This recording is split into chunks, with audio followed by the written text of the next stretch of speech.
Good morning and welcome to the third video where we're going to focus on questions, forming questions. And have you ever gotten stuck trying to form a question? Should you start with what, when, why, how, who, where, do, does, did? Oh, it's very daunting, confusing, but I'm going to show you how to use questions using examples from our usual conversation with David, Sally and John, the marketing team that I'm using for these videos. So first let's start with an ordinary conversation that might happen between people at work. David, Sally and John gathered in the conference room for a team update meeting about the new advertising campaign. Let's listen to a possible conversation. All right, everyone, let's start, David said, opening the meeting. Does anyone have any ideas for the new campaign? Sally raised her hand. Actually, I have a question, she said. Could you clarify the target audience, please? Sure, David replied. The target audience is young adults aged 18 to 25. Does that answer your question? Sally nodded. Thank you. John chimed in with another question. Which platforms are we planning to use for the campaign? David responded, we're considering social media platforms like Instagram, Twitter and TikTok. Do either of you have any suggestions for additional platforms? Sally raised her hand again. I have an idea, she said. What about incorporating influencer marketing into our strategy? David considered her suggestion. That's a good idea.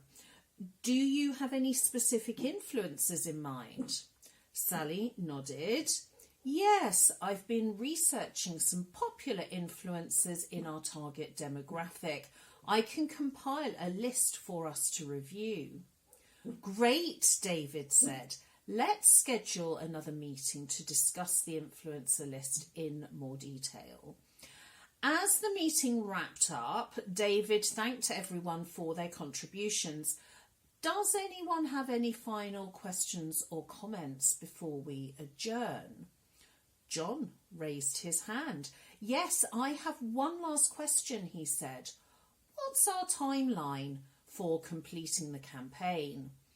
David smiled. That's an excellent question, John. Let me pull up the project timeline for us to review together. Okay, a small example of a possible conversation. And we're going to focus today on how we form a question starting with do, does or did. You need to think about what sort of answer you want. If your answer is a yes or no, this is a great way to start your question. It's called a closed question. Basically, the answer is yes or no. For example, in that conversation we heard, does anyone have any ideas for the new campaign? Does that answer your question? Do either of you have any suggestions for additional platforms? Do you have any specific influencers in mind? Does anyone have any final questions or comments before we adjourn? Other examples? Do you like working here? Does he want a promotion? Do they understand? Does she always work so hard?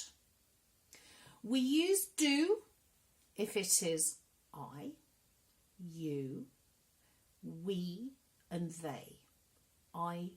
So if you are talking about do I like coffee? Of course I do.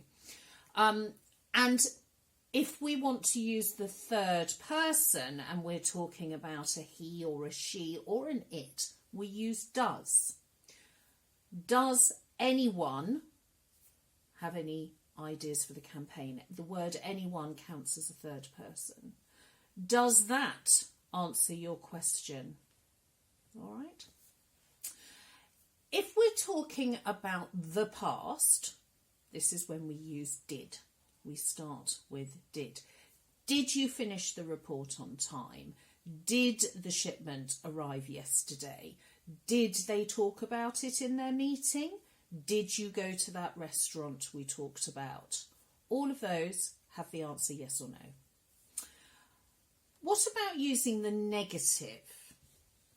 And you will hear this, you might hear someone else use this. For example, do you want to work on the project now? The answer is yes or no.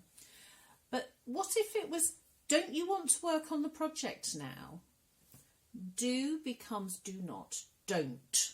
In conversation, remember contractions, do not, we say don't. Don't you want to work on the project now? We use the negative to imply we think you should work on the project. Or that, well, yesterday you said you wanted to work on the project.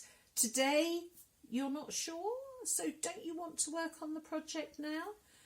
It still has the answer yes or no, but it has a different implication. Let's look at another example. Does she know the deadline is tomorrow? Doesn't she know the deadline is tomorrow? Did he realise the data was wrong? So this is in the past. Did he realise the data was wrong? Didn't he realise the data was wrong? We think he should have realised because it's in the past. He should have realised the data was wrong. So this is the subtle difference between using the positive and the negative. Do, does, did, don't, doesn't, didn't. Okay, still closed questions. Closed questions, only a yes or no answer. Now, that's all for the video today. We will look at the other ways to form questions in the next video. I hope you will join me. Have a good coffee break. See you next time. Thank you.